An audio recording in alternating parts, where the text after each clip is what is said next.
So first of all, thanks a lot to everybody for joining in for our Vedic Study Circle session. We meet every Saturday, 9:30 sharp, and usually we have a speaker, and sometimes we have a discussion, or sometimes you have to get bored listening to me when we don't have a speaker. But today we are lucky, very lucky, to have Acharya Virendra Ji. All of you know him. You've heard him many times.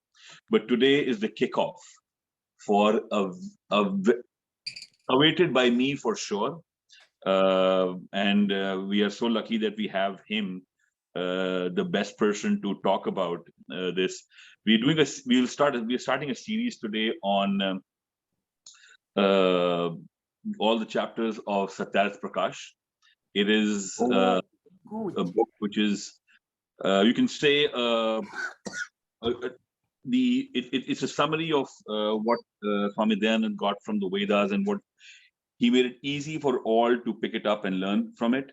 So everybody, I'm not saying every Arya Samaji, please, I want to highlight that everybody should read that book. If you read what people have said about that book, you will be even more motivated to read it.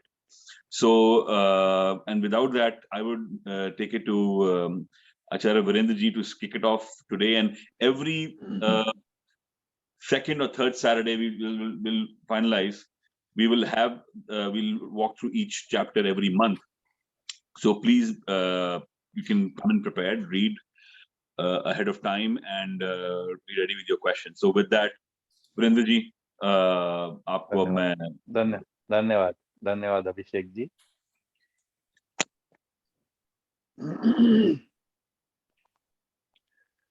ओम यो भूतं च भव्यं च सर्वं यश्चाधितिष्ठति स्वर्यस्य च केवलं तस्मै ज्येष्ठाय ब्रह्मणे नमः।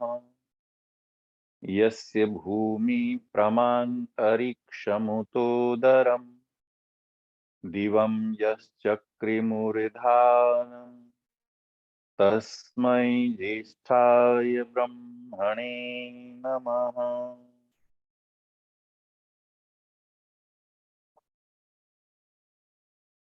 श्रद्धा और सम्मान के योग्य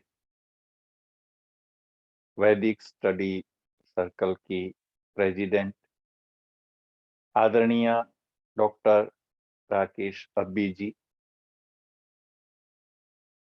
हमारे बीच में उपस्थित आदरणीय श्रीमान जितेंद्र अब्बी जी,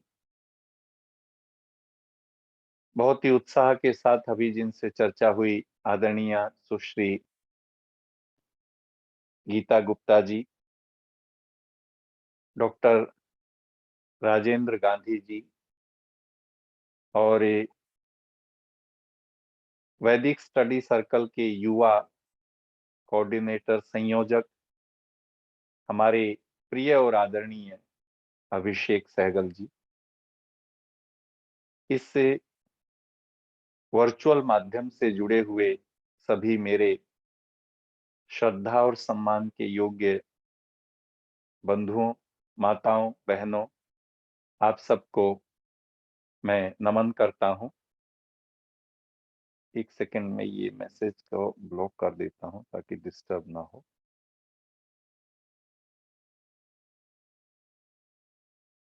जी, जैसा अभिषेक जी ने कहा, हम सत्यार्थ प्रकाश जो ऋषि दयानंद का अमर ग्रंथ है, और यदि गहराई से विचार करें तो वैदिक परंपरा महाभारत के बाद जो विभिन्न मत, चाहे वह जैनिज्म हुआ, बौद्धिज्म हुआ, चाहे वह भक्ति मार्ग हुआ, अनेक सारी परंपराओं से होती हुई जो वैदिक चिंतन की परंपरा थी, वह जिस ग्रंथ में आकर के समाहित हुई, जिस ग्रंथ में उस परंपरा को स्थान मिला, उस अमर ग्रंथ सत्यार्थ प्रकाश के संबंध में हम आज थोड़ी सी भूमिका और फिर इसकी चर्चा किया करेंगे। जैसा इसका नाम है, सत्य अर्थ प्रकाश, जो सत्य है उसके अर्थ को प्रकाशित करना, यह ऋषि दयानंद का मंतव्य था। सत्यार्थ प्रकाश लिखने का कोई विचार ऋषि दयानंद के चिंतन में था नहीं।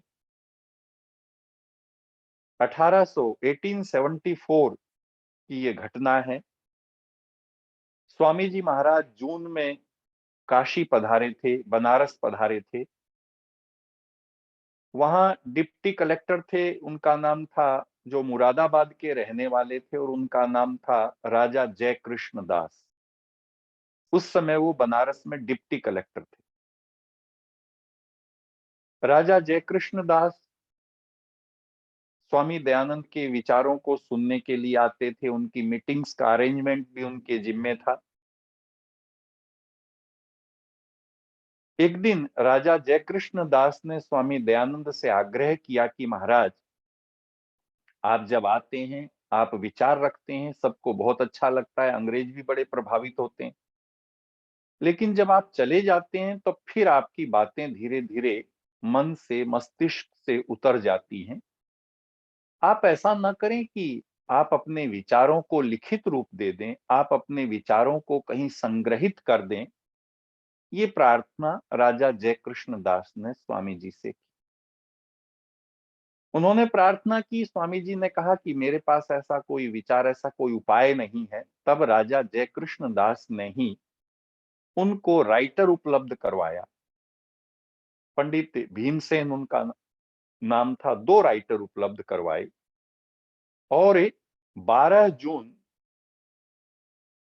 1874 को स्वामी जी महाराज ने इस ग्रंथ को लिखना शुरू किया और सितंबर 1874 में सत्यार्थ प्रकाश का जो पहला संस्करण था, वह सत्यार्थ प्रकाश स्वामी जी ने लिखा।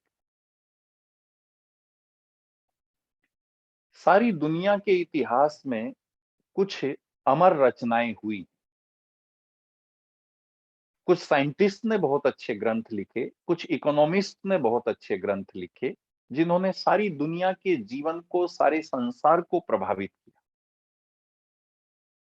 ऐसा एक ग्रंथ कार्ल मार्क्स ने लिखा, आप जानते हैं, दास कैपिटल्स। इतिहास में आता है कि दास कैपिटल्स कार्ल मार्क्स ने लिखा, जिसने सारी दुनिया के अर्थतंत्र में, इकोनॉमिक जगत में एक नया आयाम, एक नई क्रांति स्थापित की। लेकिन कार्ल मार्क्स ने कैपिटल लिखने से पहले 34 वर्षों तक, 34 इयर्स तक उसकी तैयारी की। 34 इयर्स की तैयारी के बाद उन्होंने उस ग्रंथ को लिखा, जिसने सारी दुनिया में एक हलचल मचाई, इकोनॉमी के क्षेत्र में, अर्थ के क्षेत्र में। स्वामी दयानंद सरस्वती, जिन्होंने सत्यार्थ प्रकाश लिखा और लिखने में लगभग 3.5 महीने का समय लिया। 12 जून को शुरुआत की थी, सितंबर में पूर्ण हो गई। एक ऐसा ग्रंथ, ये बात मैं आपसे सिर्फ इसीलिए कहना चाहता हूं कि जिस ग्रंथ का हम परिचय प्राप्त करना चाहते हैं, उस व्यक्ति का स्वाध्याय, उस व्यक्ति का ज्ञान, उस व्यक्ति का वैदिक शास्त्रों के प्रति कितनी स्मृति, कितना स्मरण उनको था, उनको कितनी सारी जो प्रमाण याद थे, वो सारी चीजें जानने। एक ऐसा ग्रंथ जिसमें स्वामी जी ने 1883 के करीब उद्धरण लिखे, कोट्स लिखे, वेद के मंत्र लिखे, संस्कृत साहित्य के मंत्र लिखे, उपनिषदों से लिखा, संस्कृत साहित्य के श्लोक लिखे, उपनिषदों से लिखा। और उस समय, जिस समय स्वामी जी महाराज थे, उस समय उपलब्ध जो भी साहित्य था, चाहे वो जैनिज्म का था, चाहे वो बौद्धिज्म का था, चाहे वो शैविज्म का था, जो भी उपलब्ध साहित्य था न केवल भारतीय परंपरा में बल्कि यूरोप की परंपरा में, बाइबल के ऊपर, न्यू टेस्टामेंट के ऊपर, कुरान के ऊपर, कुरान के जो तौरेत और दूसरे जो हिस्से हैं, जो जो नई ग्रंथ रचनाएं उससे संबंधित हुई हैं, आप हैरान होंगे उस व्यक्ति ने 14 समुल्लास में 1542 वेद मंत्र, 377 ग्रंथों का रेफरेंस और कुछ का तो उद्धरण दिया, यूं का यूं कोटेशन दिया, जिनकी संख्या है 290। कुल मिलाकर के ये 1800 से ज्यादा के प्रमाण हैं। इसी बात से हम अंदाजा लगाएं, जैसा अभिषेक जी ने एक बात कही कि ये सारी बात आर्य समाज के लिए नहीं कह रहे, आर्य समाजी के लिए नहीं, बल्कि एक स्टडी सर्कल आपने बनाया है, एक ऐसी संस्था है जहां आप स्वाध्याय को प्रमोट करते हैं, स्वाध्याय और चर्चा को प्रमोट करती हैं भारतीय संस्कृति के संबंध में। तो ऐसा ग्रंथ उस महान व्यक्ति ने, उसकी स्मृति को हमको नमन करना पड़ेगा, जिसने इतने उद्धरण, इतना सब कुछ दे करके 3.5 महीने में बोलते जाते थे और लेखक जो थे वो लिखते चले जाते थे, ये ग्रंथ लिखा। और ये ग्रंथ पहला जो संस्करण था, जैसे मैंने आपसे निवेदन किया, ये प्रयागराज जिसको कहते हैं, पुराना इलाहाबाद जो नाम था प्रयागराज, वहां से छप करके प्रकाशित हुआ। वैदिक यंत्रालय जो आज अजमेर में है, वो उस समय प्रयागराज में होता था। प्रयागराज के बाद वो मेरठ आया, मेरठ के बाद फिर वो वर्तमान में अजमेर में है, स्वामी जी का जो स्थान है जहां उनका शरीर पूर्ण हुआ था। पहला जो संस्करण लिखा गया उसमें स्वामी जी ने छप के आने के बाद उसको पढ़ा, और पढ़ने के बाद बहुत सारी बातें उनको लगी कि जो वो बोल रहे थे, लेखक ने कुछ चीजें अपनी तरफ से उसमें जोड़ करके लिख दी, जो उनको अनुकूल नहीं थी, जो उनके विचार नहीं थे। बहुत सारी बातें उसमें जब उन्होंने ऐसी देखी, तब उन्होंने बहुत जल्दी सत्यार्थ प्रकाश का दूसरा संस्करण लिखा, जो लिखा उदयपुर में बैठकर। और उदयपुर में बैठ करके स्वामी जी महाराज ने सत्यार्थ प्रकाश का दूसरा संस्करण 75 में जो लिखा, वह संस्करण आज जिसे हम सत्यार्थ प्रकाश के रूप में जानते हैं, वह 1875 में उदयपुर में बैठकर। आज भी वो संस्था, आज भी वो जगह है, और वो हम सब लोग देख सकते हैं, आर्य समाज के ही अधीन राजस्थान सरकार ने उसे दिया हुआ। ये थोड़ी सी बैकग्राउंड की बात थी। सत्यार्थ प्रकाश स्वामी जी ने जिस भावना से लिखा, हमको उस भावना को समझना बहुत जरूरी। उसकी भूमिका लिखी स्वामी जी ने, और भूमिका लिखते हुए कुछ बातें उन्होंने बहुत स्पष्ट की। आर्य समाज के नियम हम सब जानते हैं। स्वामी जी का मंतव्य सत्यार्थ प्रकाश जब पूर्ण हो गया, 14 समोल्लास, उसके बाद उन्होंने अपना मंतव्य भी लिखा, अपने विचार भी लिखे, एक एक चीज के ऊपर, धर्म क्या है, अधर्म क्या है, सत्य क्या है, असत्य क्या है, न्याय क्या है, सारी चीजों के ऊपर स्वामी जी का जो अपना विचार था, वो सब भी उन्होंने लिखा। आज तो हमको बहुत आसान सी बात लगती है, लेकिन ये बात उस समय की है जब किताबें बहुत मुश्किल से उपलब्ध हुआ करती थी। सत्यार्थ प्रकाश छपा, और सत्यार्थ प्रकाश छपने के बाद इस देश में उस समय के इतिहास को अगर आप उठा करके देखें, तो एक क्रांति सी आ गई।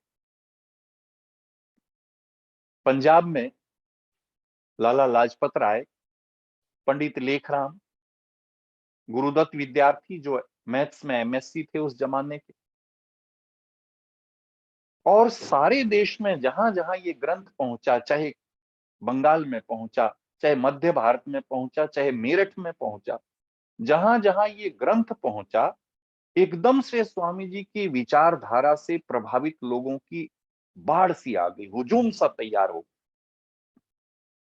और कितना प्रभाव हुआ, मैं एक दो उदाहरण आपके सामने देना चाहता हूं, और ये प्रभाव क्यों हुआ ये भी आपसे कहना चाहता हूं। स्वामी जी महाराज ने सत्यार्थ प्रकाश की भूमिका में जहां आरंभ में ये बात लिखी है कि इस ग्रंथ को लिखने का मेरा उद्देश्य किसी का अपमान करना, किसी की काट-छाट करना नहीं। इसके लिखने में मेरी भूमिका एक माली की है। जैसे माली बगीचे को, पौधों को सींचते हुए उनकी गुड़ाई भी करता है, उसमें खाद पानी भी लगाता है और उसकी काट-छाट भी करता है, ताकि वो ठीक पनपे, वो एक अच्छा पौधा बन सके। और आगे कहते हैं कि काट-छाँट करने में, उसकी गुड़ाई करने में, उसको सींचने में कुछ मिट्टी के कण माली के ऊपर भी गिर जाते हैं। मेरी स्थिति ऐसी ही है। मैंने माली के रूप में ये कार्य किया है और ये बातें जो ब्रह्मा से लेके जैमिनी पर्यंत ऋषियों की हैं, उन बातों को मैंने आपके सामने, समाज के सामने, लोगों के आग्रह पर प्रस्तुत किया है। और इससे बढ़कर के कमाल की बात लिखी कि ये जो बातें मुझे ज्ञात थी ऋषियों की, वो मैंने आपके सामने लिखी।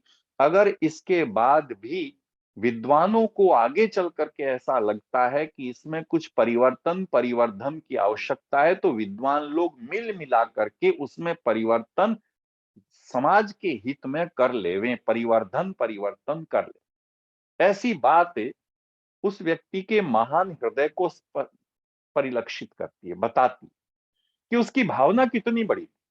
अन्यथा आजकल तो कोई कुछ भी लिखता है तो उसके फर्स्ट पेज के बैक साइड में लिखता है कि कॉपीराइट है, इससे कुछ नहीं ले सकते आप। लेकिन उन्होंने, उस महान व्यक्ति ने इतना महान ग्रंथ लिखा और सबके लिए किया। और ये बातें लिखी कि आज जितने भी मत मजहब हैं, उस समय की बात, सब में बहुत सारे विद्वान लोग हैं। समस्या यह है कि सारे विद्वान एक साथ नहीं हैं, सबके अपने अपने निहित स्वार्थ हैं। अगर सारे विद्वान लोग एक साथ बैठ करके निर्णय करें तो जो सत्य मत हो उसको मान ले, तो इस आर्यावर्त का ही नहीं, संपूर्ण ब्रह्मांड का कल्याण हो जाए, सारी मानव जाति का कल्याण हो जाए। स्वामी जी ने भूमिका में यह भी लिखा कि बेशक मेरा जन्म भारत में हुआ है, बेशक मेरा जन्म आर्यावर्त में हुआ है, लेकिन मैं आर्यावर्त का ही पक्षपाती नहीं। मैं मानव मात्र के, जहां भी अच्छाई है संसार में, जहां भी श्रेष्ठता है संसार में, जहां भी अच्छे लोग हैं संसार में, मैं उन सब के लिए अपनी बात कह रहा हूं और उन सब के विचारों को स्वीकार करता हूं, उसे संग्रह करता हूं। वेद के अनुसार यदि वह ठीक है तो उनको मैं प्रामाणिक भी स्वीकार करने को तैयार हूं।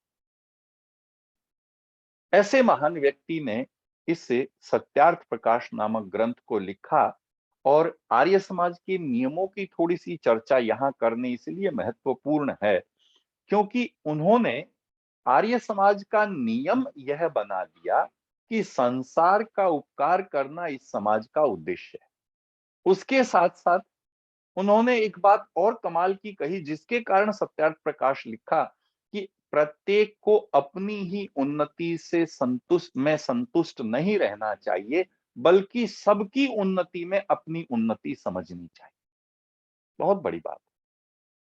आज व्यक्ति सबसे पहले अपनी उन्नति की बात करता है। मैं मेरे, भारत में तो चुनाव का माहौल है, आप तो वहां बैठे हैं। समाज कितना संकीर्ण हो गया, कितना नैरो हो गया, कितना जातिवाद में बट गया है। चुनाव आते ही भारत में ऐसा लगता है कि जैसे कितनी जाति, कितने फिरके, कितनी परंपरा, मतलब समाज ऐसा लगता ही नहीं कि एक है। इस बात को उस ऋषि ने बहुत पहले समझा था, इसीलिए उसने लिखा कि अपनी उन्नति से संतुष्ट नहीं रहना, सबकी उन्नति में अपनी उन्नति में। बहुत बड़ी बात है, कितना बड़ा विशाल हृदय उस व्यक्ति का रहा होगा। और कमाल की बात, सत्यार्थ प्रकाश जब लिख लिया, पंजाब जाने लगे तो लोगों ने उनसे आग्रह किया कि जहां आप जा रहे हो ना, वहां के लोग बहुत कठोर हैं। जो झंग फ्रंटियर का इलाका था, पाकिस्तान में चला गया, वहां वो जा रहे थे यात्रा पर। लोगों ने कहा कि महाराज आपने जो काट छाट की है, गुरु ग्रंथ साहिब के बारे में भी लिखा है, इस्लाम के बारे में भी तमाम सारी बातें लिखी हैं, लोग आपको सता सकते हैं, आपको तंग कर सकते हैं, आपको कष्ट दे सकते हैं, आपको हानि हो सकती है। उस व्यक्ति ने कहा, मेरी उंगलियों पर रुई बांध करके भी अगर कोई जला दे तो मुझे सत्य वचन, ईश्वर की आज्ञा का पालन करने से नहीं रोक सकता। आप विचार करके देखें, इतना आस्तिक और इतना अपनी संस्कृति के प्रति जिस व्यक्ति के मन में भाव था, ऐसे महान व्यक्ति ने अमर ग्रंथ लिखा, सत्यार्थ प्रकाश। 2 ग्रंथ लिखे, वैसे तो 46 ग्रंथ स्वामी जी ने लिखे हैं, छोटे बड़े मिला करके, ऋग्वेद आदि, भाष्य, भूमिका जैसे भी ग्रंथ हैं।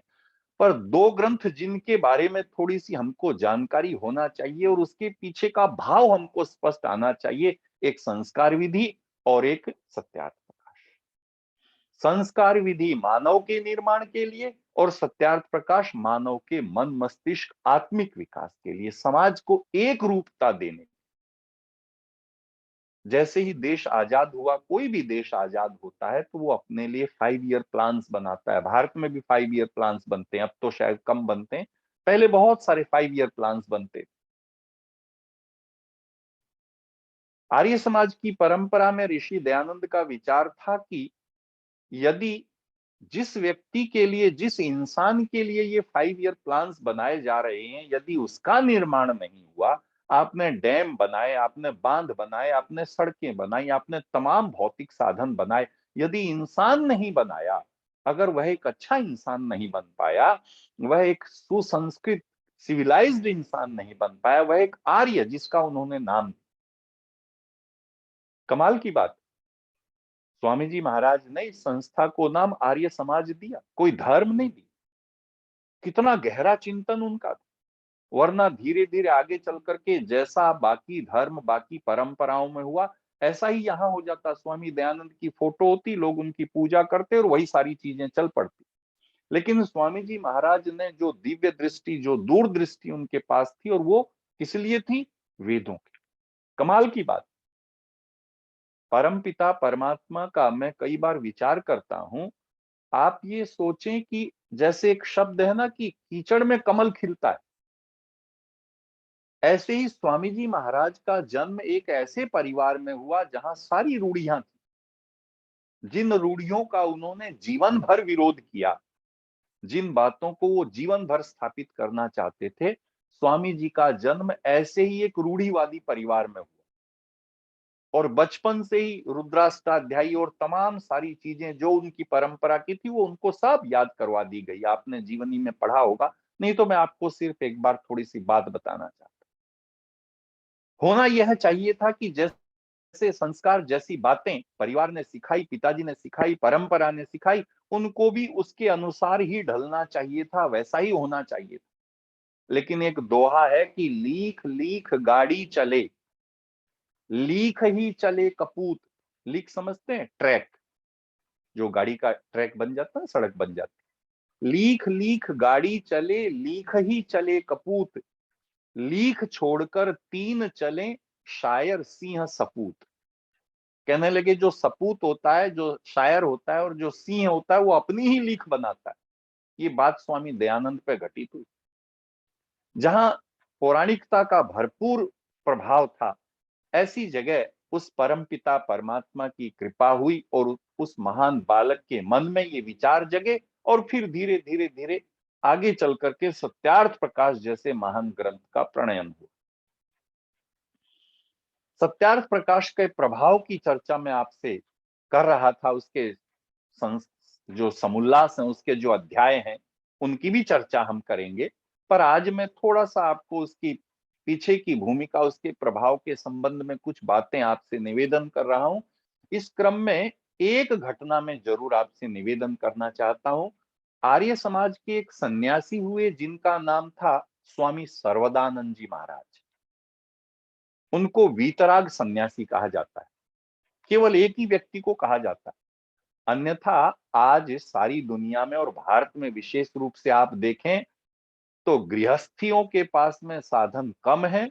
जिनके पास राग होना चाहिए उनके पास साधन कम है, और साधु सन्यासियों के पास मठ और संस्था और मंदिर और तमाम सारी संपत्तियां आप देखते हैं, कितना सब आप जानते होंगे, सारी चीजें, बड़ी बड़ी संपत्ति, लोग हजारों करोड़ रुपए की संपत्ति इकट्ठा किए बैठे और अपने आप को कहते हैं। लेकिन ऐसे एक व्यक्ति आर्य समाज में हुए जिनका नाम था वीतराग सन्यासी स्वामी सर्वदानंद जी महाराज। वो आर्य समाजी परिवार के नहीं थे, उनका परिचय वैदिक परंपरा से नहीं था, वो सनातन परिवार के थे और सन्यासी बन गए थे बहुत जल्दी। सोर उत्तर प्रदेश में एक जगह है, वहां वो सन्यासी बन गए थे और अभी युवा थे। यात्रा कर रहे थे और इतने पक्के थे अपने पूजा पाठ के, अपनी परंपरा के, कि अपने साथ ही शालिग्राम जी को रखते थे। शिव की मूर्तियां, परिवार पूरा सब कुछ रखते थे। प्रतिदिन जहां भी होते थे पूजन करते थे और फिर अपनी यात्रा करते थे। एक बार एक घटना हुई कि मेरठ वो पधारे थे और वहां आकर के वो अस्वस्थ हो गए, बीमार हो गए, क्योंकि जिस जगह पे थे, जहां पहुंचे थे, वहां कार्य पूर्ण हो गया तो रेलवे स्टेशन पे आ गए। और रेलवे स्टेशन पर वो जो कुर्सियां लगी होती, उस कुर्सी पर वह बैठे हुए कांप रहे थे बुखार में। उनको बहुत तेज बुखार था, बहुत तेज बुखार। जैसे हमारे देश में साधुओं के प्रति थोड़ा सम्मान का भाव है, पास के ही रहने वाले एक गुप्ता जी थे, उन्होंने देखा कि एक साधु कांप रहा है, वो पास गए, कहने लगे महाराज क्या हुआ। वो बोल भी नहीं पा रहे थे। उन्होंने उनसे आग्रह किया और अपने घर ले आए। अपने घर ला करके उनकी चिकित्सा की। उनको कोई बड़ी बीमारी हो गई थी। 1 महीने तक सर्वदानंद जी महाराज उस परिवार में ठहरे। उन्होंने बड़ी सेवा। 1 महीने के बाद जब वो स्वस्थ हो गए तो उन्होंने उससे आग्रह किया कि भाई आपने मेरी बड़ी सेवा की, मैं साधु हूं, मेरे पास कोई चीज है तो नहीं आपको देने के लिए, लेकिन मैं आशीर्वाद दे सकता हूं। आपने मेरी बहुत सेवा की, परमात्मा आपकी मनोकामना पूर्ण करे। आप बहुत अच्छे व्यक्ति हैं और मैं तो यही आशीर्वाद आपको दे करके जा रहा हूं कि आपका कारोबार, आपका जीवन बहुत अच्छा चले। उस होस्ट ने बड़ी खुशी से स्वामी जी को विदा किया, कुछ धन भी दिया और साथ में कपड़े में बंधी हुई, मलमल के कपड़े में बंधी हुई एक किताब दी। जैसे पुराने टाइम में आप जानते हैं ना, भारत में पुराने टाइम में जो किताबें पढ़ी जाती थी अक्सर उनको कपड़े में बंद करके रखते थे। तो वो किताब उनको दी कि महाराज बस मेरा एक आग्रह है, अगर कभी आपको समय मिले तो इस किताब को पढ़ लेना, और मुझे कुछ नहीं चाहिए, आपने आशीर्वाद दिया, बहुत कृपा है आपकी, फिर कभी मौका मिले तो पधारिए। साधु उस किताब को लेकर के आ गए। रेलवे स्टेशन पास में ही था। रेलवे स्टेशन पर पहुंचे और उस जिल्द को खोला, उस कपड़े को खोला तो देखते हैं अंदर में सत्यार्थ प्रकाश। याद आया कि पिताजी ने कहा था एक बार जब सन्यासी बन रहे थे, गुरु ने कहा था कि कुछ भी पढ़ लेना पर सत्यार्थ प्रकाश मत पढ़ना। क्या करे, वो जमाना था, वचन देकर के आए थे गृहस्थ को। इसीलिए न चाहते हुए भी, इच्छा न होते हुए भी उन्होंने निश्चय किया कि यदि मैंने उनको वचन दिया है तो मैं इस सत्यार्थ प्रकाश को पढ़ूंगा। और इस माध्यम से जुड़े हुए सारे महानुभावों, बहनों, मैं आपसे ये निवेदन कर रहा हूं कि 3 दिन तक 3 दिन तक स्वामी जी ने सत्यार्थ प्रकाश को पढ़ा। जैसे ही वो तीसरे समुल्लास में पहुंचे, जो पूजा पाठ, जो शालिग्राम जी की मूर्तियां वगैरह थी, वो जो जिनकी प्रतिदिन किया करते थे उसे बंद कर दिया, आगे की यात्रा भी रोक दी और बैठ करके पूरे सत्यार्थ प्रकाश को पढ़ा। और पढ़ने के बाद उनके जीवन में कितना परिवर्तन आया, ये अगर आर्य समाज का इतिहास आप जानते हो तो उस व्यक्ति ने कितना कार्य किया, संस्थाएं बनाई, प्रचार प्रसार का कार्य किया। ये एक ग्रंथ का प्रभाव, ये तो साधु के ऊपर प्रभाव। आपने गुरुदत्त जी का नाम सुना होगा। पंजाब में आर्य समाज का प्रचार अगर किसी व्यक्ति ने सबसे ज्यादा किया तो लेखराम और गुरुदत्त। गुरुदत्त, जैसा मैंने कहा आपसे, डीएवी कॉलेज जो शुरुआत हुई उसकी शुरू आरंभ करने वाले व्यक्ति, उनमें से एक व्यक्ति थे। लाला साईं दास जी के साथ मिलकर के मैथ्स के एमएससी थे उस जमाने। सत्यार्थ प्रकाश पढ़ा और सत्यार्थ प्रकाश पढ़ने के बाद में एक एप्रन सिलवाया। कमाल की बात, हम तो स्वाध्याय करते हैं, हम तो सुनते हैं, आप सुन रहे हैं, हम लोग स्वाध्याय करते हैं, इतनी सारी बातें हम सब लोग जानते हैं, जानते चले जाएंगे, लेकिन हमारे जीवन में कोई विशेष परिवर्तन नहीं आएगा और नहीं आता। बहुत भाग्यशाली हैं जिनके जीवन में परिवर्तन आता है। मैं बहुत बार, बच्चे मुझसे आग्रह करते हैं, पूछते हैं, मैं अध्यापक हूं, कि आप पुरानी किताबों में लिखा आता है कि उसने उसको आशीर्वाद दिया, वो सिद्ध हो गया, वो ऐसा हो गया, उसने उसको श्राप दिया, उसको ये हानि हो गई। आज ऐसा कुछ नहीं होता। मैंने कहा इसलिए नहीं होता कि स्वीकार करने वाले का और देने वाले का जो हृदय है वो दोनों जुड़े हुए नहीं। बहुत सारी चीजें जानने के लिए गीता में एक जगह आता है कि भौतिकी नहीं, संसार के बनाने वाले को जानने वाले भी कई तरह के होते। जिज्ञासु एक शब्द है, आर्तः अर्थार्थी जिज्ञासु। कृष्ण कहते हैं कि ईश्वर को जानने वाले भी चार तरह के लोग होते हैं। सबसे पहला जो होता है उसके लिए उन्होंने कहा आर्त होता है। आर्त परेशान है, दुखी। आर्त यानी पीड़ित, परेशान। परेशानी खत्म, काम खत्म। अर्थार्थी, कुछ चाहिए उसको, कारोबार चाहिए, संपत्ति चाहिए, सफलता चाहिए, मिल गया, बात समाप्त। तीसरा कहते हैं जिज्ञासु, जानने की इच्छा। बहुत सारे लोग ऐसे भी है, ये भी मुझे जानना चाहिए, ये भी मुझे जानना चाहिए, ये भी मुझे जानना चाहिए। ऐसी इच्छा रखने वाले लोग कि जब कभी भी चर्चा हो तो हमको पता होना चाहिए। और चौथा कृष्ण कहते हैं ज्ञानी। ये चार लोग हैं। कृष्ण कहते हैं चतुर्विधा भजन्ते माम जना सुकृतिनो अर्जुन। चार तरह के लोग मुझे याद करते हैं, पर मैं किसे याद करता हूं? आगे श्लोक में कहते हैं तेषाम ज्ञानी नित्य युक्ता एक भक्ति विशिष्टते। कि मुझे ये तीन, ये जो चार हैं, ये चारों मुझे पसंद, तीन इनमें से तीन मुझे पसंद नहीं, इनमें से एक मुझे पसंद है। कौन पसंद है? कि तेषाम ज्ञानी नित्य युक्ता एक भक्ति। एक ज्ञानी मुझे पसंद। क्यों पसंद है? कि जो कुछ जाना उसने आत्मसात कर। संस्कृत का एक वाक्य है, ज्ञानम भारः क्रियाम बिना। जो हमने जाना, अगर वह सिर्फ जानने के स्तर पर है तब उसका कोई बहुत बड़ा लाभ नहीं है। जो हम जाने उसे जीवन में अपनाएं। एक दोहा मुझे याद आता है कि जिन खोजा तिन पाइया गहरे पानी पैठ। कि जब गहरे उतर गए तब प्राप्त हो गया। तो गुरुदत्त विद्यार्थी ने सत्यार्थ प्रकाश को पढ़ा। उस जमाने का आप देखेंगे फोटो, उनके बढ़िया सूटेड बूटेड नौजवान, 30 साल की उम्र में तो चले ही गए थे। उस व्यक्ति ने एक एप्रन सिलवाया जिसमें आगे आर्य समाज के 5 नियम लिखे और पीछे आर्य समाज के 5 नियम लिखे। और कॉलेज के बाद मार्केट में जाके खड़ा हो जाता, लोग पूछते ये क्या है, तब वहां सत्यार्थ प्रकाश, तब वहां ऋषि दयानंद के मंतव्यों का प्रचार प्रसार। ऐसे महान ग्रंथ थे।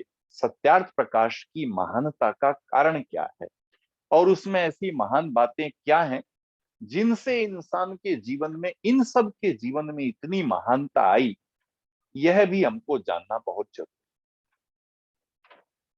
एक बात स्वामी जी जिस बात की ओर बार बार जिक्र करते हैं कि जो कोई भी व्यक्ति पक्षपात और दुराग्रह से रहित होकर के इस ग्रंथ को पढ़े पढ़ाएगा, ऐसे व्यक्ति के विचारों में परिवर्तन। हमारा कोई आग्रह नहीं किसी तरह का। जो सत्य है, जो वेद के अनुकूल है, जो त्रिकाल परमात्मा की, त्रिकालदर्शी परमात्मा की व्यवस्था के अनुकूल है, और वह बात यदि हमको स्वीकार, यदि हम स्वीकार करने को तत्पर हैं, तैयार हैं, तब सत्यार्थ प्रकाश हमारे लिए एक मार्गदर्शक होगा। तब सत्यार्थ प्रकाश हमको एक नए ज्ञान, एक नई प्रेरणा देने वाला। क्यों होगा? इसीलिए होगा कि सत्यार्थ प्रकाश के जो 14 समुल्लास हैं, इसमें जो आरंभ के 10 समुल्लास हैं ना, इन समुल्लासों में ऋषि ने जो चिंतन दिया है वह मानव के मस्तिष्क, केवल मस्तिष्क नहीं, मानव के मस्तिष्क, मानव के हृदय और मानव के जीवन को परिवर्तित करने वाला। स्वामी जी महाराज ऐसे समय में पैदा हुए जब सबसे ज्यादा भ्रांतियां, सबसे ज्यादा समस्याएं, सबसे ज्यादा अगर किसी बात को लेकर के समाज में विरोध का भाव था, तो वह ईश्वर को था, परमात्मा को था, ईश्वर के नामों को लेकर के था। ये कहा जाता था, उन्होंने व्यवहार भानु और दूसरे ग्रंथों में लिखा कि जेते कंकर तेते शंकर, कि जो भी गोल पत्थर हो गया इस देश में वो शंकर का प्रतिरूप हो जाता, तो वही शंकर था। इतने थे, इतने सारे लोग थे, इतने अनुयायी थे, इतने मत मजहब थे, इतनी सारी परंपराएं थी कि इंसान हेय था, इंसान का जीवन का कोई महत्व नहीं था। ये जो पूजा पाठ और ईश्वर के नाम पर किए जाने वाले लोकाचार और आडंबर थे और सारी चीजें थी, इनका महत्व बहुत ज्यादा था।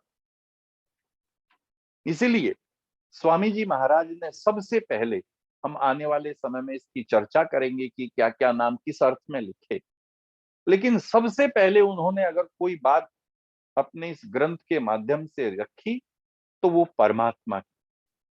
आपको याद होगा 1877 में दिल्ली में विक्टोरिया, जो उस समय की महारानी थी, उनका दरबार लगा और उस दरबार के लिए देश भर के जितने भी महान विचारक थे, चाहे वो केशव चंद्र सेन थे, ब्रह्म समाज के थे, प्रार्थना समाज के थे, देवेंद्र नाथ ठाकुर थे, चाहे वो इस्लाम को मानने वाले थे, चाहे वो क्रिश्चियनिटी को, जितने भी उस समय के मत मजहब थे, उन सब के महान पुरुषों को वहां बुलाया गया, सबको बुलाया। स्वामी दयानंद भी वहां पहुंचे और वहां पहुंच करके उन्होंने उन सब से मिलकर के चर्चा की और चर्चा करके एक बात कही। उन्होंने कहा कि देखिए, जितने लोग हम सब यहाँ आए हैं, हम सब मत मजहबों के संचालित करने वाले, हमारे मानने वाले, हमारे अनुयायी अनेक लोग, यदि हम सारे लोग यहाँ बैठ करके एक ईश्वर के संबंध में विचार बना लें, चाहे कोई भी हो, सबसे प्राचीन ग्रंथों के आधार पर, और सबसे प्राचीन ग्रंथ मैं नहीं कहता, यूरोपियन विद्वान भी जिसको मानते हैं, सारी दुनिया की मनीषा जिसको मानती है, मैक्स मुलर ने, जैसा आप सब जानते हैं, कहा कि Rigveda is the oldest book in the library of the world. तो स्वामी जी ने कहा कि सारी दुनिया के विद्वान और ज्ञान की जिस परंपरा को सारी दुनिया में स्थान मिला, उस परंपरा में जो आदिम ग्रंथ हैं वेद, उनके आधार पर हम सब लोग बैठ करके अपने अपने मत मजहब के संबंध में विचार करके यदि हम एक निर्णय कर सकें ईश्वर को लेकर के, और बातें छोड़ दीजिए, यदि ईश्वर के स्वरूप को लेकर के भी हम एक निर्णय कर सकें तो इस दुनिया का बहुत बड़ा लाभ होगा। क्यों? क्योंकि सबसे बड़ी समस्या सारी दुनिया में आज भी आप देखें, आज भी अगर दुनिया में भेदभाव है, आज भी अगर समाज में एक तबके से दूसरे तबके के प्रति विरोध का भाव है, आज भी अगर इंसान इंसान, सारी दुनिया कहती है कि ईश्वर संसार के सब प्राणियों को शांति देने का विषय है, भगवान की कथा सुनकर के मन को शांति मिलती है, लेकिन सारी दुनिया में यदि अशांति का हेतु कोई बन गया, तब वह तथाकथित ईश्वर और धर्म बन, जिनको होना चाहिए था शांति का हेतु, वो बन गए झगड़े। भारत में तो बहुत बड़ी परंपरा, आप ईसाई क्रिश्चियनिटी का प्रचार, आदिवासी क्षेत्र में आप जाएं, इस्लाम का प्रचार और तमाम सारी बातें, ये जो कुछ भी हो रही हैं, ये सारी इन समस्याओं को उस ऋषि ने सबसे पहले विचार कर लिया था। इसलिए जो सत्यार्थ प्रकाश का पहला अध्याय लिखा, पहला चैप्टर लिखा ईश्वर के संबंध में, और जो भी उस समय अथवा आज भी बहुत सारी किताबें आती, आपने भी सुनी होंगी, कोई विष्णु सहस्त्र नाम संहिता का पाठ करता है, कोई दुर्गा सप्तशती का पाठ करता है, कोई किसी का पाठ करता है।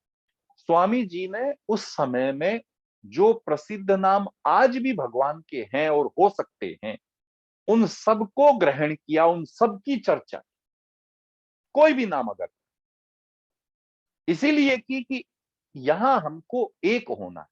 अगर हम एक हो गए, अगर हम एक हो गए धर्म के नाम पर, ईश्वर के नाम पर, तो ये संस्कृति बचेगी, ये देश बचेगा, ये सारी दुनिया की मानवता बचेगी। इसीलिए सत्यार्थ प्रकाश का जो पहला समुल्लास था वो ईश्वर के संबंध में रहा। ईश्वर के संबंध के बाद जो दूसरे समुल्लास, थोड़ा थोड़ा सामान्य परिचय में आपसे इंट्रोडक्शन के तौर पर कर रहा हूं। दूसरे समुल्लास में स्वामी जी महाराज ने इंसान के निर्माण की बात, और वो वाक्य आज इस देश का नहीं सारी दुनिया का सबसे प्रमुख वाक्य है। मुझे याद है बिल क्लिंटन को बोस्टन यूनिवर्सिटी ने अपने कन्वोकेशन एड्रेस के लिए आमंत्रित किया।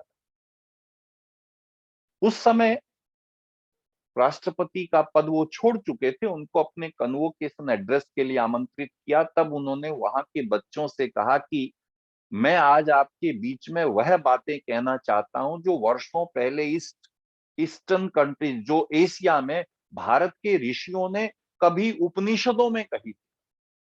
मातृदेवो भव, पितृदेवो भव, आचार्य देवो भव, यानी अस्माकम सुचरितानि तानि त्वयोपास्यानि नो इतराणि, ऐसी घोषणा इनको उन्होंने अपनी भाषा में उन बच्चों के सामने कहा।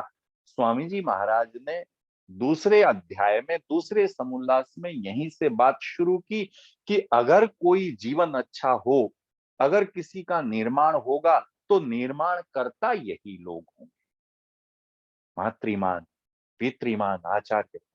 और उपनिषद के उदाहरण दी और ये घोषणा की। आज कोई नहीं कहता, सारी दुनिया में कोई माता पिता अपने बच्चों से ये नहीं कहते कि देखो हमारे अंदर कमियां हैं। नहीं, उन ऋषियों ने कहा और उन्होंने वहां उद्धृत किया, कोट कोट किया। ऋषियों ने कहा कि देखो बेटा, समय काल परिस्थितियां इंसान के ऊपर बहुत हावी होती हैं, प्रभावी होती हैं। तुमको कुल धर्म का पालन करना है और कहीं कोई आपको लगे कि हमारे अंदर कोई त्रुटि है, कोई कमी है, तो आपको उसे अपने जीवन में स्वीकार करना, यानी अस्माकम सुचरित, जो हमारी अच्छी बातें उनका सेवन करना, उनको स्वीकार करना। इंसान के निर्माण के लिए स्वामी जी महाराज ने समाज की एकता के लिए, समाज को एक सूत्र में बांधने के लिए, देश को, सब मत मजहबों को एक सूत्र में बांधने के लिए ईश्वर के नाम की चर्चा सबसे पहले की, और आगे चल करके दूसरे समुल्लास में संतान की शिक्षा के संबंध में आप हम विस्तृत रूप से आगे चल करके चर्चा करेंगे। आगे पढ़ने की जो व्यवस्था है, पठन, क्या वो पढ़ें, क्या उनको पढ़ाया जाए, क्या सिखाया जाए, पढ़ाने वाले कैसे हों, ये सारी चर्चा एक व्यक्ति के निर्माण के लिए। अगर व्यक्ति का ठीक निर्माण हो जाए, मैंने आपसे आरंभ में कहा था कि संस्कार विधि और सत्यार्थ प्रकाश, ये दो ग्रंथ स्वामी जी समाज में आमूलचूल परिवर्तन, पूरा समाज को नया रूप देने के लिए, समाज को पूरी तरह से बदल देने के लिए, दोनों ही ये ग्रंथ अमर हैं। दोनों ये ग्रंथ बहुत महत्वपूर्ण। दूसरे समुल्लास में पढ़ने पढ़ाने की व्यवस्था के संबंध में चर्चा की गई, और समय आएगा हम चर्चा करेंगे जो बातें स्वामी जी ने आज से इतने वर्ष पहले कही थी, आज समाज उन्हीं बातों को स्वीकार कर रहा है। मुझे याद आ रहा है, मेयो कॉलेज है अजमेर में, मेयो कॉलेज, अंग्रेजों के जमाने की बात है। स्वामी जी की जब प्रचार यात्रा पर अजमेर पहुंचे, ये बात है 77 के आसपास की। तब क्योंकि इनके प्रवचन सुनने के लिए अंग्रेज भी आते थे, सारे लोग आते थे, तो मेयो कॉलेज के जो प्रिंसिपल थे उन्होंने कॉलेज में इनको आमंत्रित किया बच्चों को संबोधित करने के लिए, और इनसे आग्रह किया क्योंकि लॉ की बात है, ये लॉ का कॉलेज है, तो आप लॉ के संबंध में कुछ बोले। मैं ये बात आपको ये इसलिए बताना चाहता हूं कि उस व्यक्ति के पास क्या चिंतन था, उस व्यक्ति के पास क्या ज्ञान था, वो व्यक्ति क्या चाहता था समाज। घटनाक्रम में आता है कि मेयो कॉलेज में स्वामी दयानंद 2 घंटे तक बोले, 2 घंटे तक। और किस पर बोले? वैदिक राजनीति पर बोले, वैदिक राजनीति पर बोले। और जब स्वामी जी बोल करके हटे तो मेयो कॉलेज के प्रिंसिपल ने कहा कि महाराज, मैं तो सोचता था कि राजनीति, पॉलिटिकल साइंस की सारी किताबें बड़ी बड़ी जो है अंग्रेजों की लिखी हुई, हॉब्स की और दूसरे लोगों की लिखी हुई हैं, ये जो बातें आपने कही ये तो हमारे ग्रंथों से भी आगे की बात है, कैसे आपको पता चली? स्वामी जी ने कहा आपने पढ़ा नहीं, मनुस्मृति, चाणक्य नीति, विदुर नीति, इस देश का इतिहास बहुत समृद्ध है। वेद से लेकर आज तक राजनीति की बहुत चर्चा इस देश में पुराने ग्रंथों में है। ऐसा वो महान व्यक्तित्व था जिसने इंसान के लिए इस क्रम से जीवन को कैसे व्यवस्थित किया जाए, इंसान का कैसे निर्माण किया जाए, इस क्रम में सत्यार्थ प्रकाश का वर्णन किया, सत्यार्थ प्रकाश को लिखा। चौथे समुल्लास में जैसे आप और हम सब लोग जानते हैं, गृहस्थाश्रम और वानप्रस्थाश्रम। इससे पहले दूसरे और तीसरे समुल्लास को जब हम विशेष रूप से चर्चा करेंगे तो हमको समझ आ जाएगी कि गृहस्थाश्रम और वानप्रस्थाश्रम का स्वामी जी यहाँ क्यों संयोजन कर रहे, क्यों रखना चाहते हैं। वेद का एक उदाहरण दिया, ब्राह्मण ग्रंथों का एक उदाहरण दिया कि वनी भूत्वा गृही भवे, व्रती भूत्वा गृही भवे, गृही भूत्वा वनी भवे, वनी भूत्वा प्रव्रजी। ब्राह्मण ग्रंथों के आधार पर कहा कि एक जीवन सफल तब है जब पहले वो व्रत धारण करे, जब उसका पहले जीवन का जो पहला चरण, जिसको वर्णाश्रम व्यवस्था कहते हैं, उस वर्णाश्रम व्यवस्था का उदाहरण स्वामी जी ने वहां से लिया और ये कहा कि पहले जीवन के काल में विद्या का अध्ययन और ब्रह्मचर्य का पालन हो, जीवन के दूसरे काल में समाज का निर्माण, संतति का निर्माण, साधनों का निर्माण, देश के लिए समृद्धि का निर्माण हो, और उसके बाद में जीवन के तीसरे काल में जो कुछ जीवन में अर्जित किया है उस ज्ञान का विस्तार। आपके पास में जो ज्ञान है उस ज्ञान को आप समाज को दे सकें, दूसरे लोगों को दे सकें, अपने लोगों को दे सकें, सबका भला करने की भावना धीरे धीरे। और कहते वनी भूत्वा प्रव्रजेत, फिर जीवन को सबके लिए छोड़ दो। स्वामी जी महाराज ने चारों आश्रमों की इन दोनों समुल्लासों में चर्चा, चौथे में अगर गृहस्थ की और गृहस्थाश्रम की और विवाह की तो पांचवें में संन्यास और वानप्रस्थ की चर्चा। इस देश में आज भी, और स्वामी जी ने सत्यार्थ प्रकाश में इसका जिक्र किया एक जगह, बहुत बड़ी समस्या है लाल कपड़े पहनने वाले व्यक्ति, तथाकथित साधु। लगभग देश में कोई कई करोड़ की आबादी ऐसी है जो कुछ नहीं करती, सुबह लाल कपड़े पहने और मांगने के लिए निकल गए। उस व्यक्ति के चिंतन को देखो, उस व्यक्ति ने उनके लिए भी कर्तव्यों का विधान किया, उनके लिए भी कायदा कानून की व्यवस्था की कि लाल कपड़े पहन करके सन्यास ऐसे नहीं किसी के भी जी में आए। उन्होंने कहा सन्यास परीक्षा करके दिया जाना चाहिए, जिसमें अत्यंत वैराग्य की भावना हो, जो देश का हित कर सकता हो, जो योग्य हो, जो वेदों का ज्ञाता हो, ऐसे व्यक्ति की सन्यासी संज्ञा, ऐसे व्यक्ति को सन्यास दिया जाना चाहिए। आज समाज का बहुत बड़ा तबका इस आश्रम के लिए, इस आश्रम के वस्त्रों को धारण करके देश के लिए बहुत बड़ी समस्या है। आप देखते हैं कुंभ और तमाम सारी चीजें होती, तो स्वामी जी महाराज ने इस बात को भी अपने सत्यार्थ प्रकाश में छुआ। छठे समुल्लास में राजधर्म, जैसा मैंने आपसे निवेदन किया, उस जमाने में जबकि राजनीति का कोई ग्रंथ उपलब्ध नहीं था, ऐसी चर्चा राजधर्म की स्वामी जी ने इस समुल्लास में की। समय आएगा जब हम चर्चा करेंगे। इसके बाद वेद और ईश्वर की चर्चा की। वेद और ईश्वर स्वामी जी महाराज के सबसे प्रिय विषय थे, आपसे निवेदन करना चाहता हूं। और वो हमेशा उनका विचार था कि अगर ये दो चीजें, ये चीजें ठीक हो जाए तो इंसान ठीक हो जाएगा, समाज ठीक हो जाएगा, राष्ट्र ठीक हो जाएगा। आगे विद्या, विद्या, बंधन, मोक्ष, और आगे 9वें समुल्लास में बंधन मोक्ष के बाद 10वें समुल्लास में आचार अनाचार भक्षाभक्ष। और एक, जैसा आप जानते हैं, सत्यार्थ प्रकाश दो भागों में विभक्त है। एक इसका पूर्वार्ध है, पहला हिस्सा है, और दूसरा इसका उत्तरार्ध। 10वें समुल्लास तक इंसान और समाज के जीवन के लिए जो जो बहुत महत्वपूर्ण कर्तव्य हैं, जिनका पालन शास्त्रों के अनुसार किया जाना अपेक्षित है, जिनमें धूल पड़ गई, जिनमें भूल पड़ गई, जिसके ऊपर हमने मिट्टी डाल, उन सबको झाड़ पोंछ करके स्वामी जी ने समाज के सामने रखा। मुक्ति के संबंध में कितनी धारणा, समय आएगा हम चर्चा करेंगे।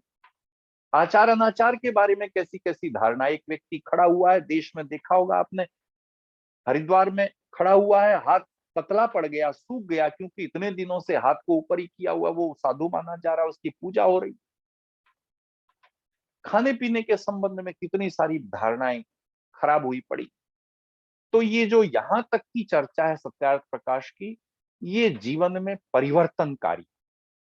यहां तक ऐसे ऐसे विचार, ऐसी ऐसी चर्चा, ऐसे ऐसे चिंतन हमारे सामने आएंगे, जिसे यदि इंसान थोड़ा सा गहराई से सोचे तो उसका जीवन परिवर्तित हो।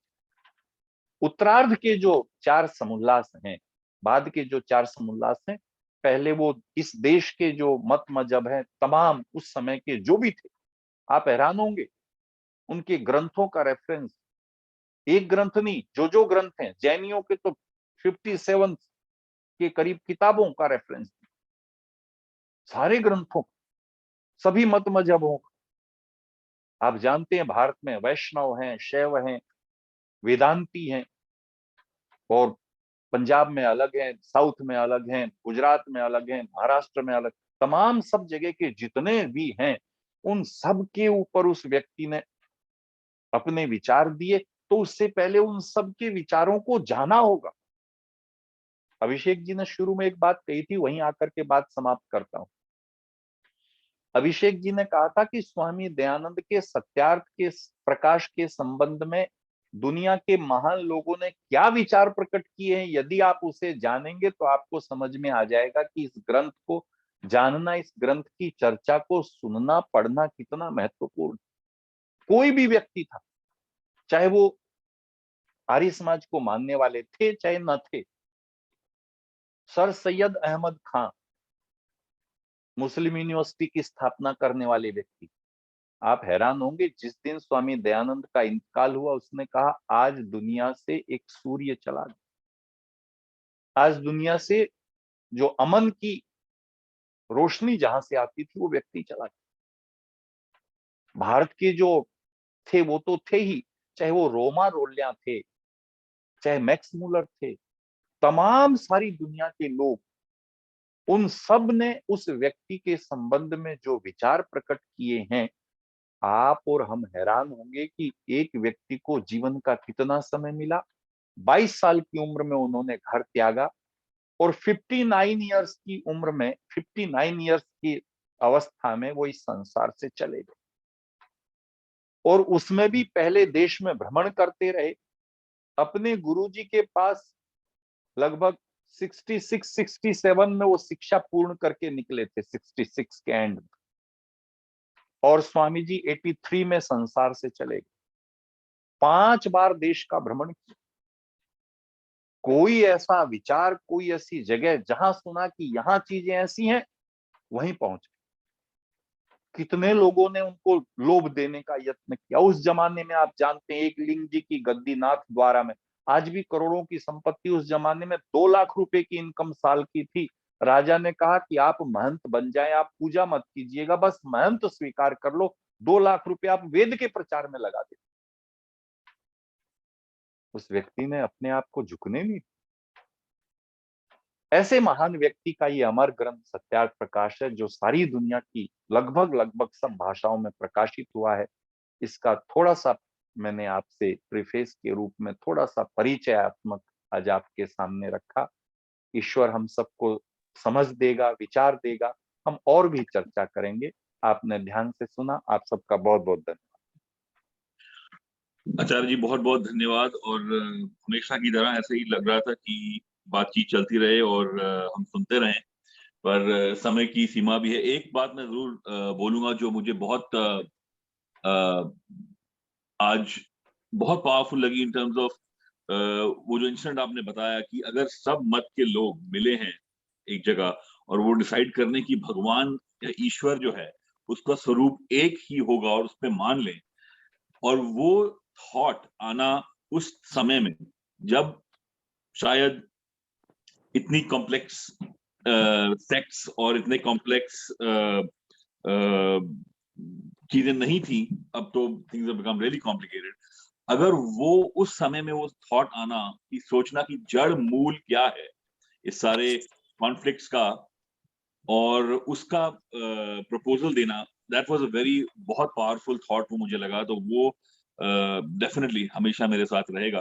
तो बहुत एक अच्छी बात मेरे को आज पता चली, जो मुझे नहीं पहले पता थी। So I think with that I know we are on time, so we have a couple of questions के लिए definitely time है. So I want to open it up for questions. But before that, after a long time, Suesha ji is with us, and if she is listening, I would just like her to say a few words, a little bit. Suesha ji, are you there? You can unmute yourself if you're speaking.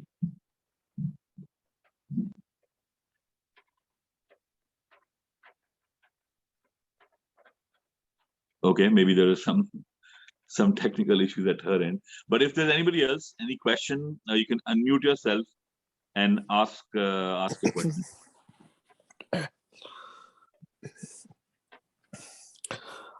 आचार्य जी, एक question ये है कि मैंने कितनी बार पढ़ने की कोशिश करी सत्यार्थ प्रकाश, और बट हिंदी बहुत ही चैलेंजिंग लगी मुझे उसमें।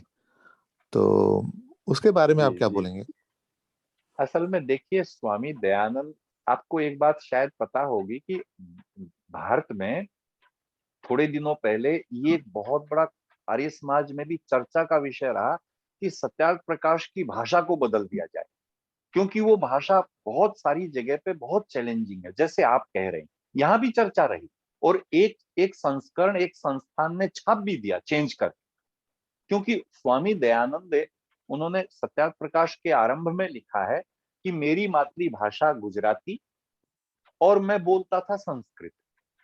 भाषा का मुझे अभ्यास नहीं था, भाषा का अभ्यास नहीं था, इसीलिए जो पहला संस्करण, फर्स्ट एडिशन था जो सत्यार्थ प्रकाश का, वो तो बिल्कुल ही कहना कुछ चाहते थे, हो गया कुछ।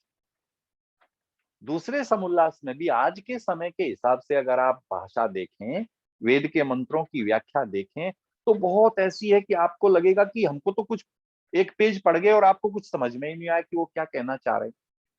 ये आप सही कह रहे हैं, पर एक बात जो आर्य समाज या देश में उठी, लोगों ने कहा बाइबल जैसी लिखी गई, कुरान जैसा लिखा गया, गुरु ग्रंथ साहिब जैसा लिखा गया, उसकी व्याख्या के रूप में आप दूसरा ग्रंथ लिख सकते हैं। इसलिए ग्रंथ लिखा गया सत्यार्थ प्रकाश भाषा भास्कर, एक किताब छपी है सत्यार्थ प्रकाश के ऊपर, कमेंट्री, व्याख्या उसकी।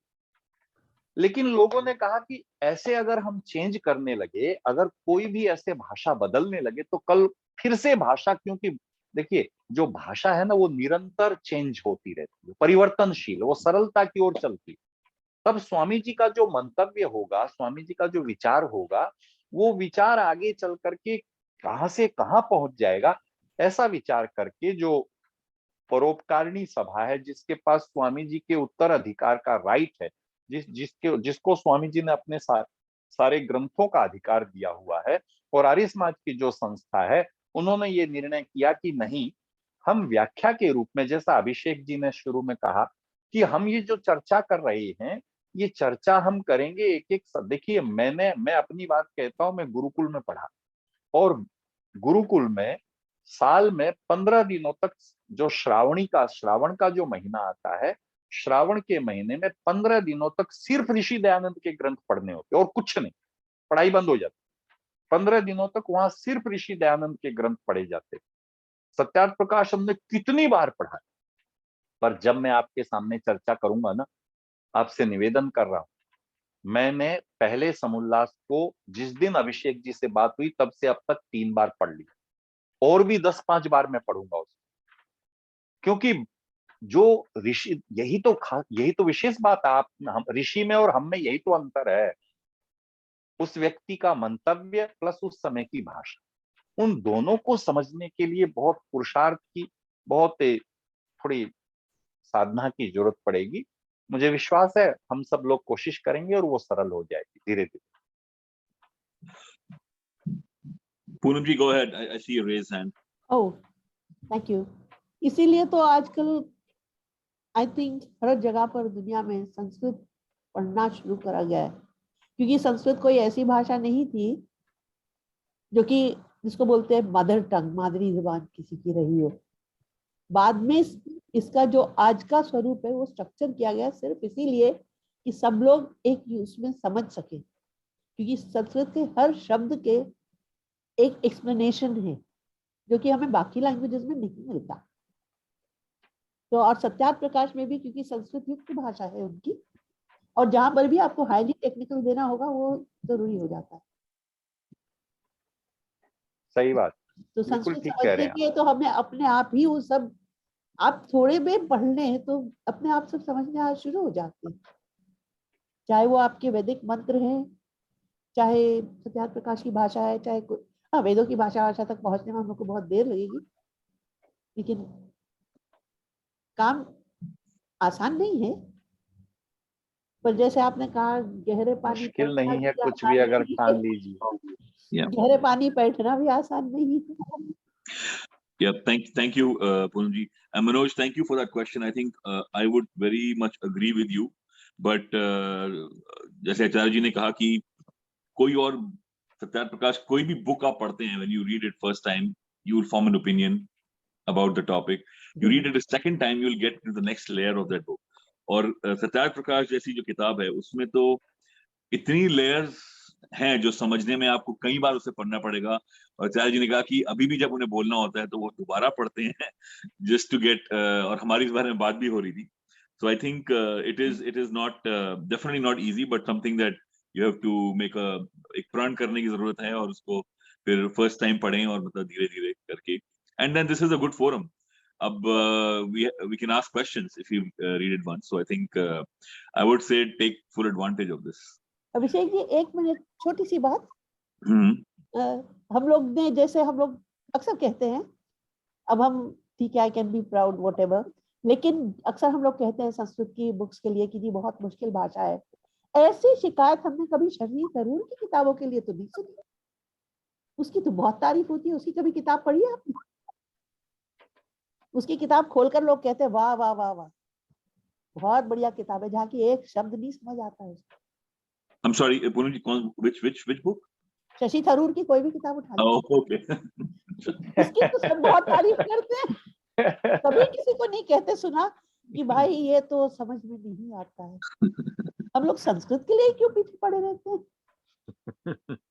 नहीं ऐसी बात नहीं। क्योंकि नहीं, हम बता रहे हैं, हमने शशि थरूर की हम पढ़ते हैं किताबें, हमें हर किताब पढ़ने को 8 महीने लगते हैं, क्योंकि डिक्शनरी बाजू चाहिए उसको देखने के लिए।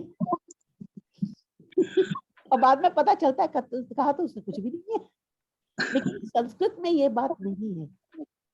इसको पढ़ने के बाद आप इसके 4 श्लोक भी, जो हम लोग वेदा में जो बोलते हैं, उसको अगर ध्यान से समझ ले, वो 2 श्लोक का भी मतलब समझ में आता है, तो उसके बाद आपको हफ्ते भर तक रहता है, अरे हमने पता नहीं क्या ज्ञान प्राप्त कर लिया। और उससे और बहुत सारी चीजें खुलती हैं, दिमाग की और बहुत सी खिड़कियां खुलती हैं, हमें ऐसा लगता है। Great. Yeah, no, that's very true. I think one more question. If not, if there's one more question, we can take it. If not, then I think we'll end it here. Anybody with one more question? Okay. So Abhishek ji, I just want to thank Acharya ji. बहुत अच्छा था introduction. वो जो आप कह रहे हैं कि वो भाषा बहुत मुश्किल है, मुझे याद है कि जब हम छोटे थे, माय पेरेंट्स वो गुरुकुल कांगड़ी से एक, या तो वो न्यूज़लेटर था या पता नहीं जर्नल था, वो ना हर महीने हमारे घर आता था। और माय पेरेंट्स दोपहर के टाइम पे दे यूज्ड टू रीड, और डिनर के टाइम पे चर्चा करते थे। तो हमने ऐसा सुना है, तो हो सकता है कि वो जर्नल के तौर पर अगर ऐसा कुछ मिल जाए तो it will be much easier to understand even what is difficult. So that's what I wanted to say. Or it was a very, very good introduction with very, very good examples that we can remember very well. तो बहुत बहुत धन्यवाद आपका। Thank you. So I think we're getting a few questions. Randy, I think you asked a question if we're going to continue with the book. That's correct. This will be a series, and every month, second or third Saturday, we'll figure it out.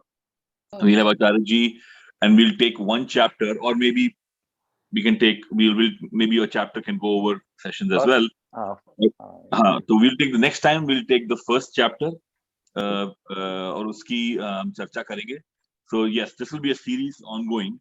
So if you're already reading the book, or if you want to start, this will be a good way to go ahead. Abhishek, you can get this book online or what? Yes, you can. I can also share some links with you. I'll research and share some links in the group. Okay, Usha, if you can send us the link, that yes, would be helpful. definitely. It's available for free. You can download it. Also, yes, if you want to, okay. if you want to read it on PDF, you can download. Yeah. But और आप सुन भी सकते हैं, पढ़ नहीं, आप सुन भी सकते हैं. ऑडियो भी है. ऑडियो भी. I'll share both. I'll share the audio version as well. Share करिएगा. बिल्कुल. I have serious vision issues and I cannot read right now. Sure, no, I will. So I will. audio will be really helpful. Yeah, I think the audio one, it's an app. तो आप वो app download कर सकते हैं, उसमें पूरा वो audio book Satyarth Prakash की है. अभिषेक जी, फिर आप दिल्ली ऐसा प्रतिनिधि करिएगा, सभा का हमें व्हाट्सएप में ऐड करके हमें लिंक भेज दीजिएगा प्लीज. ठीक है, मैं आपको ऐड कर देता हूँ व्हाट्सएप में. अब वो कमेटी, एग्जीक्यूटिव कमेटी में लिंक और सब मतलब डाल दीजिए, then we can look into that. Sure. Poonam ji, can you give me your phone number in the chat, then I can just take it. Sure. और वो कार में traveling also you can listen. You can listen to it, right. और जितेंद्र जी, I can take Poonam ji's number from you and then I'll. Yeah, sure. हाँ, हम यहाँ से डाल नहीं पा रहे हैं. ठीक है, no worries, I'll do it. So अब हम इसको अंत की ओर लेके चलते हैं. So I think Dr. Abhi, thanks for that question, and Jitendra ji, you want to say something, and then we can just do the Shanti part and end it. नहीं, आचार्य जी बहुत बहुत धन्यवाद. ये आइडिया अच्छा था कि अगला सेशन जो होगा वो पहले समोल्लास पे होगा. तो अगर लोग चाहें तो प्रिपेयर करके आ सकते हैं, तो उसमें और भी आनंद आ सकता है अगर if you prepare in advance. तो अभिषेक आपको लिंक्स वगैरह भेज देगा, फ्री में डाउनलोड हो सकती है. ये इंग्लिश वर्जन है, हिंदी में है, और लिसनिंग वर्जन भी है, यानी जो आप उसका आनंद ले सकते हैं. तो if we prepare, I think we can enjoy it more. तो बहुत बहुत धन्यवाद आचार्य जी, बहुत आनंद आया. Thank you. So अब शांति पाठ से फिर उसको समाप्त करते हैं. हाँ जी. ओम द्यो शांति अंतरिक्षं शांति पृथिवी शांति आप शांतिरोषधयः शांतिः वनस्पतयः शांतिर्विश्वे देवाः शांति ब्रह्म शांति सर्वं शांतिः शांतिरेव शांति सामा शांतिरेधि. ओम शांति शांति शांति. आप सबका बहुत बहुत धन्यवाद. बहुत बहुत धन्यवाद आचार्य जी, बहुत बहुत धन्यवाद.